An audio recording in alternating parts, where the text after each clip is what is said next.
I want to talk today about joyful patience.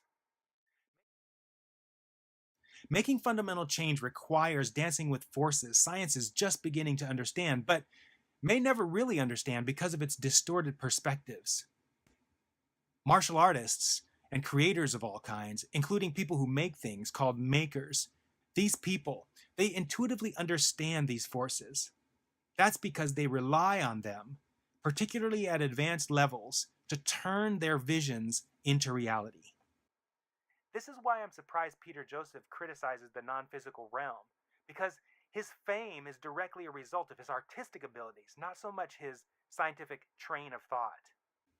Anyway, whether you acknowledge them or not, these forces work behind the scenes, marrying all resources with all desires, focused on making fundamental change a reality. If you're in the fundamental change movement and you're not working with these forces, then your work feels much harder than it needs to be. Impatience, frustration, anger, hatred, rage, fear, blame, worry, doubt, all these emotions are signs telling you something very important, that you're not dancing with the forces primarily responsible for making happen what you want to happen. The change we're making happen is happening with perfect timing. We are conditioned by our impatience, however, our civilized structure, and our personal beliefs to think things must happen fast, instantaneously, sooner than later, rapidly, in a hurry, or ASAP.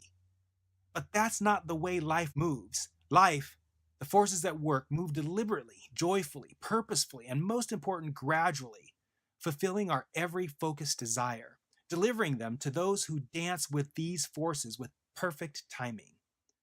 Experiencing that is the greatest of joys. To have that requires letting go of being right and finding ways to be happy about everything. It also demands that you move at life's speed, not the speed we learn to move at in the commercially dominated world. I'm Perry Gruber, founder of Copiosis.